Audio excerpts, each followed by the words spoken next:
well. This is another special episode before we jump into the interview series.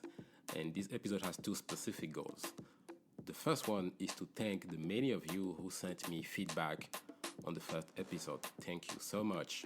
The feedback furnished was about the tone of my voice, the content, the music, everything. So thank you so much. Please keep doing it by sending me remarks and constructive feedback at claudel@atalaku.africa.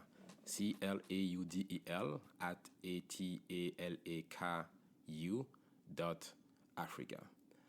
So, thank you. The second point of this special episode is to talk a little bit more about me. One of the feedback that I got was the next episode, I am going to focus on interviewing different Africans, what they think of Africa, what are their struggles. But it's not fair for me to ask them that if I haven't myself share where I'm coming from and my struggle. So I thought in a very quick episode, I will talk about those two. So the first one is what it means for me to be African.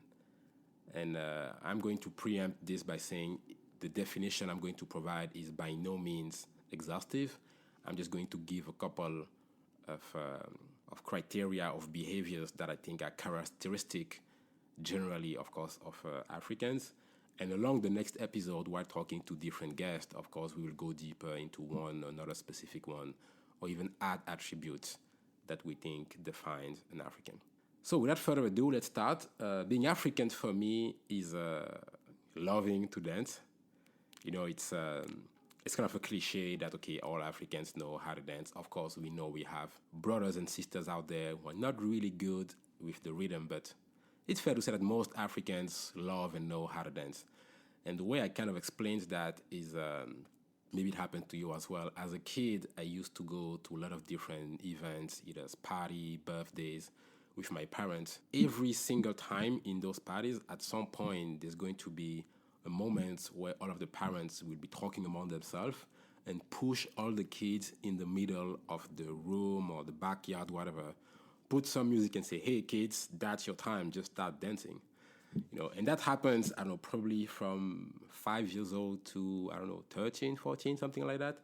So that idea of dancing with no shame, from a very young age, having everyone around you looking at you without caring if you're dancing well or not or being judged, I think that's probably something pushing us, Africans in general, who's been in those situations to just, picked up dancing and rhythm from a very young age. So obviously, as you grow up, as you go to more party, and as you keep on dancing, you just get better and love it.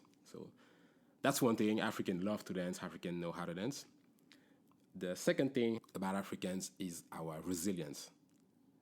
I think we go through a lot in our different specific countries and cities and villages. There's a lot of bad things happening. Either it's the weather, either it's our institutions, either it's the time we lost looking for a job because there are so few of them. I mean, there's a lot of different problems that I won't enumerate, but we know what our struggles are. And despite that, I think we are still one of the happiest people in the world.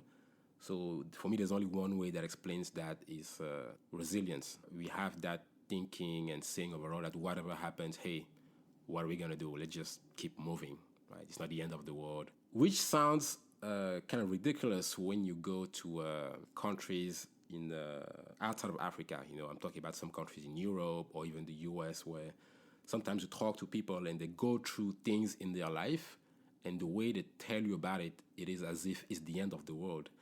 And sometimes you look back and you say, wait, so that person is that mad or that upset because that happened? Wait, if that happened to my mother or my grandmother, she wouldn't be alive anymore, right? So that resilience that we have is definitely characteristic of who we are, being able to face difficulties and, keep on smiling, keep on trucking, keep on hustling, and keep on moving. That's, I think, a very strong and beautiful trait of us African.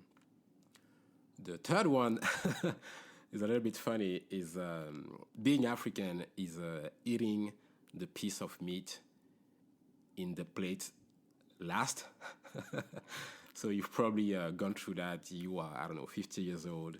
You have rice, beans, peanut sauce, and a piece of chicken in your plate.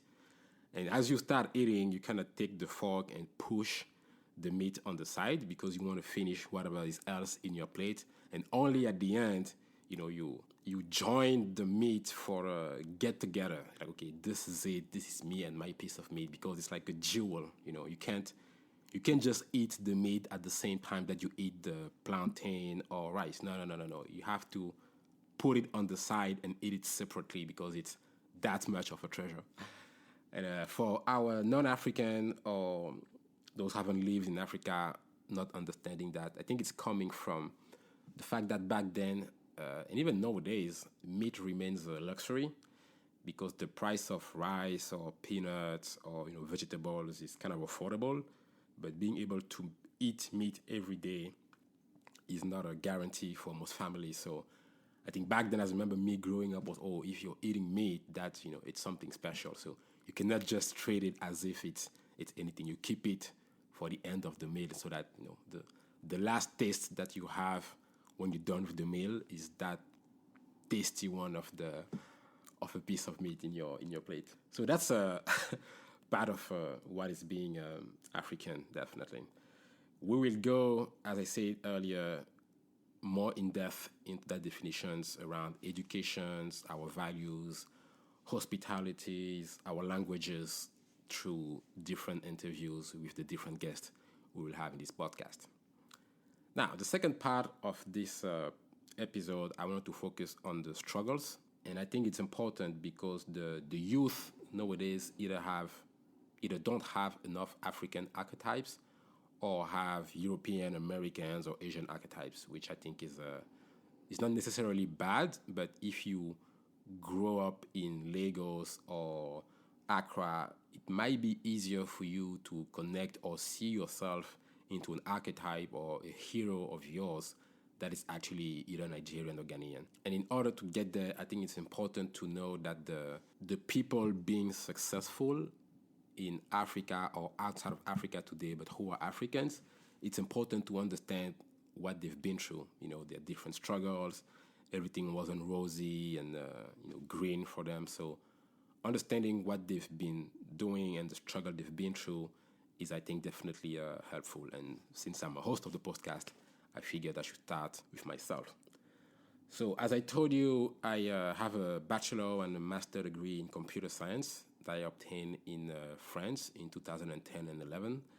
I've been working as a software developer and a product manager for about 4.5 years before going to a business school. And that was one struggle there because growing up in Cameroon or living in France, French was my only language.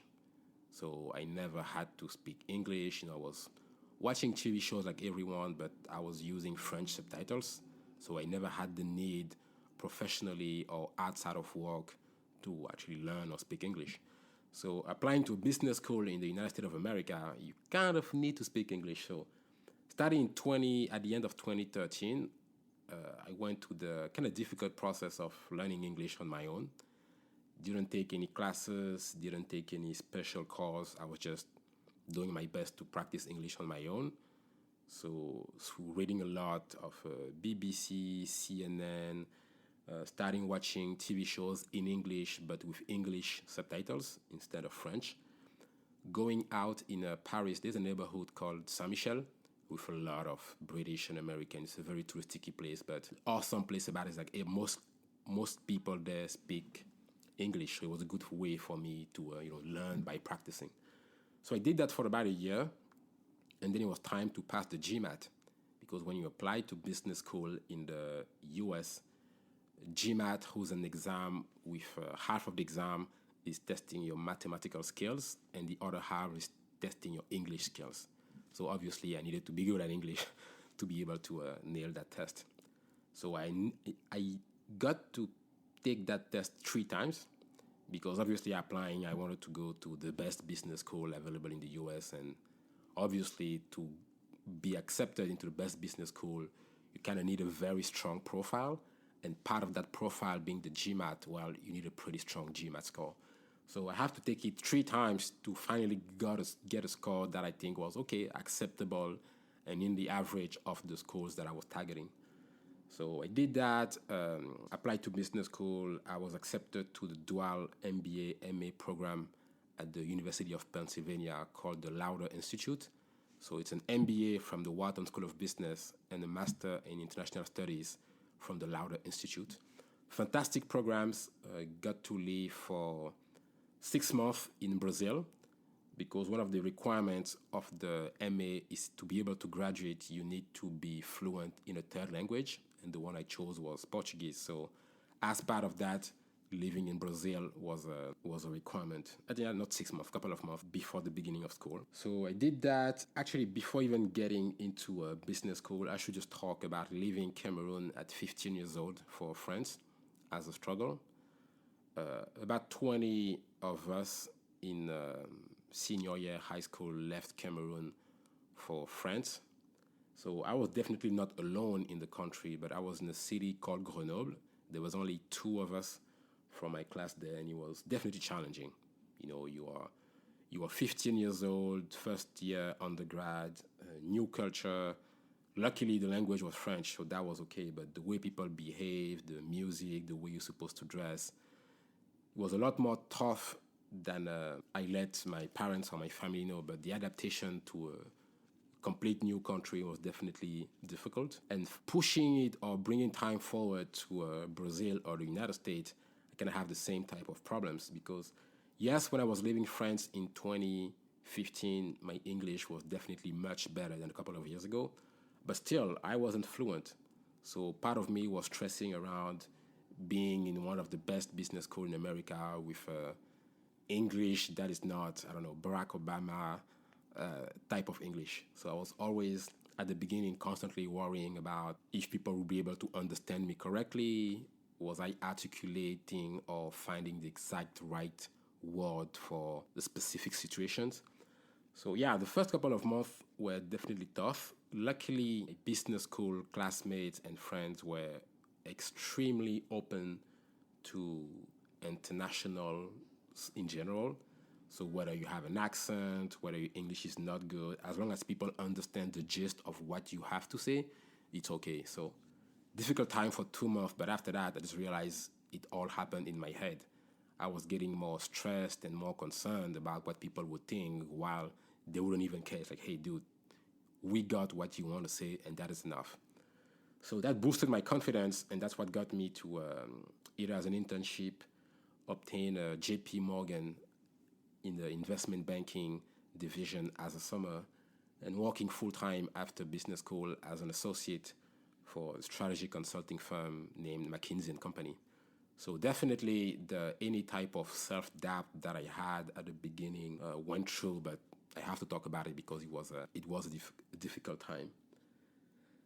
The other part or struggle that I can talk about, since I'm in the US at least, is as an African, trying my best to do something for not only my home country, Cameroon, but my continent. Because going to business school, while it's a very rewarding process in terms of the education that you get, the network that you get, it's also a $200,000 endeavor. So if you're like me and your savings are not extremely up there, you have to borrow most of that money for business school. That means that by the moment you graduate, you have to reimburse Uncle Sam, right? That makes sense. So it's kind of difficult to, leave the high-paying job that business school promise and provide, and just say, hey, you know what, I'm ready to go back to Cameroon, when you know that the average salary is not the same. So your ability to reimburse, when you do the translation from the franc CFA to the US dollar, you can see how tough it is to just, okay, I'm going to abandon a very nice, good paying job in the US to kind of go back and act at home. So that's a struggle. I know a lot of my African friends, that I've met in the US so far. I know a lot of us are thinking about what we can do, what we want to, of course, build our own country and continent, but we kind of have to do it from afar. So don't get me wrong, there are a lot of different ways you can invest. You can build a company even based in the US if you manage to raise money. It's not a type of struggle.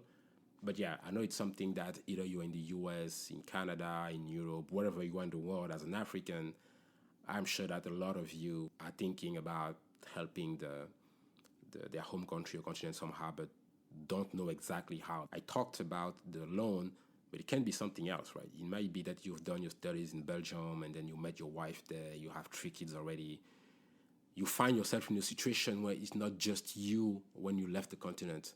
So going back is not a you decision. You have to include either your financial situations or just the family you've built outside of home. So definitely stay tuned, because in the next episodes we will have couples, a very good friend of mine from Cameroon and Senegal, who got married in France and who are raising a kid at the moment. So definitely I think you will be interested in hearing from their point of view how they're dealing with that dilemma of wanting to help and being so far away from the places that need help. So yeah, that's about it for this episode. I don't want to keep it too long. So a bit more about me, of course, my struggles either in France or in the US so far, what's going through my head. And of course, thank you for the feedback provided for the first episode. I am looking forward and very much excited of the upcoming episode. You should expect one at the end of this week. So please stay tuned, subscribe if you haven't already, and tell your friends, mother, brother, or anyone interested into hearing more about Africa and Africans in general. So this was Claudel Camgon signing out. Atalaku to you for listening, and see you soon.